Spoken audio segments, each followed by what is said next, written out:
ତାହେଲେ ସେ father pastor ସେଇ ଯୋଉ ଯୀଶୁ ସେମାନେ ଏବେ କୋଉଠି? ସେମାନେ କଣ ପାଇଁ ହ୍ୟୁମାନ ସାଗରକୁ ବଞ୍ଚେଇ ପାରିଲେନି?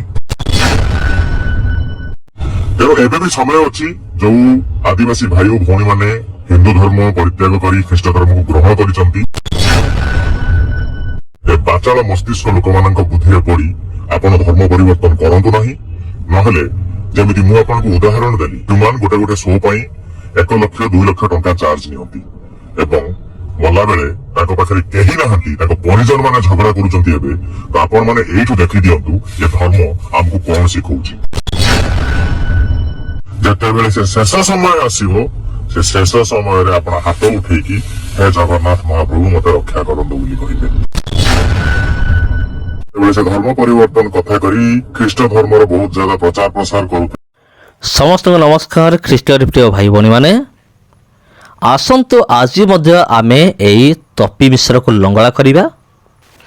ଆସନ୍ତୁ ଆଜିର ଭିଡ଼ିଓରେ ମଧ୍ୟ ଆମେ ବିନା ସର୍ଫରେ ବିନା ସାବୁନରେ ଏଇଭଳି ଖ୍ରୀଷ୍ଟିଆନ ବିରୋଧୀମାନଙ୍କୁ ଧୋଇବା। ଆଉ ମୋର ଏହି ଭିଡ଼ିଓରେ ମେନ୍ ଟାର୍ଗେଟ୍ ହେଉଛନ୍ତି 2 ଜଣ ଜାରଜ। ଜାରଜ ନମ୍ବର 1 ହେଉଛି ତପି ମିଶ୍ର, ଜାରଜ ନମ୍ବର 2 ହେଉଛି ନାଲି ଗାମୁଛା। ଏ 2 ଜଣକୁ ଆଜିର ଭିଡ଼ିଓରେ ମଧ୍ୟ ଆମେ ଧୋଇବା। ଏବଂ ମୁଁ ଜାଣେ ନାହିଁ ୟାକୁ କେତେ ଦିନ ଏମିତି ଧୋଇବା, ମୁଁ ଜାଣେ ନାହିଁ। କାରଣ ଏମାନେ ଯେ ପର୍ଯ୍ୟନ୍ତ ଖ୍ରୀଷ୍ଟିଆନିଟି ବିରୁଦ୍ଧରେ କହୁଥିବେ ସେ ପର୍ଯ୍ୟନ୍ତ ଏମାନଙ୍କୁ ଏମିତି ଧୁଆ ଚାଲିଥିବ। ଏମାନଙ୍କୁ ଏମିତି ଧୁଆ ହେଉଥିବ ଏମାନଙ୍କୁ ବିନା ସର୍ଫରେ ବିନା ସାବୁନରେ। ତେବେ ପ୍ରିୟ ବନ୍ଧୁଗଣ, ଚାଲନ୍ତୁ।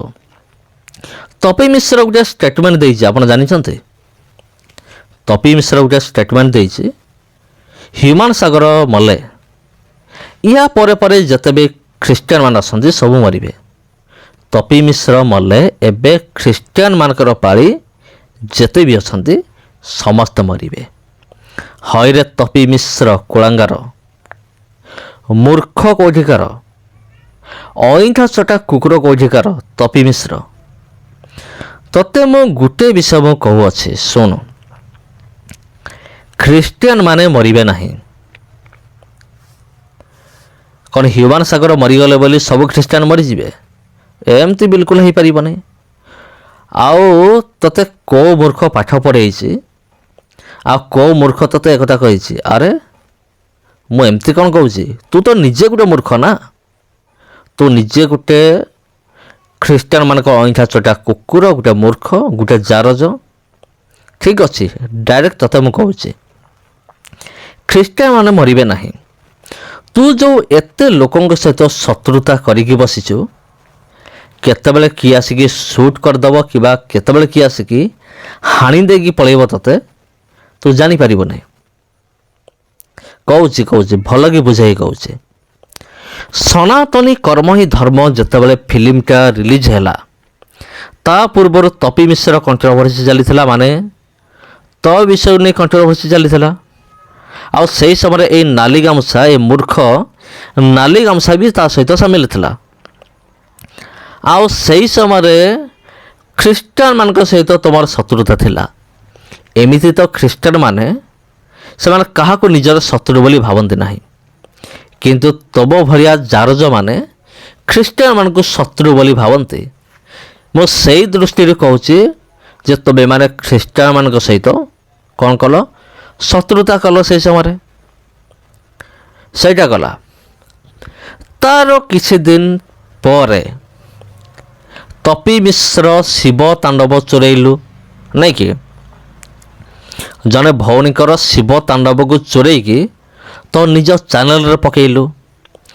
କେବଳ ନିଜର ୟୁଟ୍ୟୁବ୍ ନୁହେଁ, ନିଜର ଇନଷ୍ଟାଗ୍ରାମରେ ବି, ଫେସବୁକରେ ବି ପକାଇଦେଲୁ। ତପି, ମୁଁ ତତେ କହୁଛି, ଆଉ ସେଇଠି ଶତ୍ରୁତା କଲୁ। ଆଉ ସେ ଭଉଣୀ ଜଣକ ତତେ ବଢ଼ିଆ କିଳା ଦେଲେ, ଏମିତି କିଳା ଦେଲେ ଯେ ଯାଇକି ଜେଲରେ ରହିଲୁ। ଆଉ ଜେଲରୁ ଆସିବା ପରେ ସେ ଭଉଣୀଙ୍କ ଚରିତ୍ରକୁ ନେଇକି ଇଆଡ଼େ ସିଆଡ଼େ କଲୁ, ଆଉ ଅନେକ ଶତ୍ରୁତା ତିଆରି କଲୁ। ସେଇଟା କଲା। ଆଉ ରିସେଣ୍ଟଲି ଏବେ ଢେଙ୍କାନାଳବାସୀଙ୍କ ସହିତ ଶତ୍ରୁତା କଲୁ। ଆଉ ଢେଙ୍କାନାଳବାସୀ ତ ପୁରା ରାଗିକି ଥିଲେ, ଯୁବକମାନେ ପୁରା ରାଗିକି ଥିଲେ। କେତେବେଳେ ତପି ମିଶ୍ର ଆସିବ ଆମେ ତାକୁ କ'ଣ କରିବୁ, ମାନେ ଖାସି ଯେମିତି କାଟନ୍ତି ସେମିତି ଟଙ୍ଗେଇ ଦେଇକି ତାକୁ ଆମେ ପିସ୍ ପିସ୍ କରିଦେବୁ, ହଁ କି ନାହିଁ? ଢେଙ୍କାନାଳବାସୀଙ୍କ ସହ ଶତ୍ରୁତା କଲୁ, ତାପରେ ସେ ଭଉଣୀଙ୍କ ସହ ଶତ୍ରୁତା କଲୁ, ଖ୍ରୀଷ୍ଟିଆନମାନଙ୍କ ସହିତ ଶତ୍ରୁତା କଲୁ। ଆଉ ତୁ ଜାଣିଛୁ କି ନାହିଁ, ସବୁ ଖ୍ରୀଷ୍ଟିଆନ ସମାନ ନୁହନ୍ତି। ଖ୍ରୀଷ୍ଟିଆନମାନଙ୍କ ଭିତରେ ତେଢ଼ା ଲୋକ ବି ଅଛନ୍ତି। କେତେବେଳେ କିଏ ଆସିବ ହାଣିଦେବ ତତେ, ଆଉ ମରିଯିବୁ, କେଉଁ ପଟେ ତୋର ପ୍ରାଣ ବାହାରିକି ପଳେଇବ ତୁ ନିଜେ ବି ଜାଣିନୁ। ଆଉ ତୁ ଆମକୁ ନାଲିକି ଦେଖୁଛୁ। ଆଉ ରହିଲେ ଢେଙ୍କାନାଳବାସୀ, ଯେଉଁ ଶତ୍ରୁତା କରିଛୁ ଢେଙ୍କାନାଳବାସୀକୁ ମୂର୍ଖ ନା କ'ଣ ବୋଲି କହିଥିଲୁ। ଆଉ ସେମାନେ ଯେଉଁ ରାଗିକି ଅଛନ୍ତି ସେମାନଙ୍କ ଭିତରୁ ବି କିଏ ଆସିକି ତୋତେ ହାଣିଦେବ, ମାରିଦେବ, ତ ନିଜ ଜୀବନର ଠିକ୍ ଠିକଣା ନାହିଁ। ଆଉ ତୁ ଆମକୁ ପାଠ ପଢ଼ାଉଛୁ ଯେ ଆମେ ମରିଯିବୁ। ହଇରେ ମୂର୍ଖ ଗୋବର ଭକ୍ତ ତପି ମିଶ୍ର। ଆଉ ଏମିତି ତ ଅନେକ ଶତ୍ରୁତା କରିକି ରଖିଛୁ। ଟିକେ ହୁସିଆର ଥା, ଟିକେ ସାବଧାନର ଥା। ଶୋଇଲା ବେଳେ, ଖାଇଲା ବେଳେ, ବସିଲା ବେଳେ, ଉଠିଲେ ଗାଧୋଇଲା ବେଳେ ଟିକେ ସତର୍କ ଥିବୁ।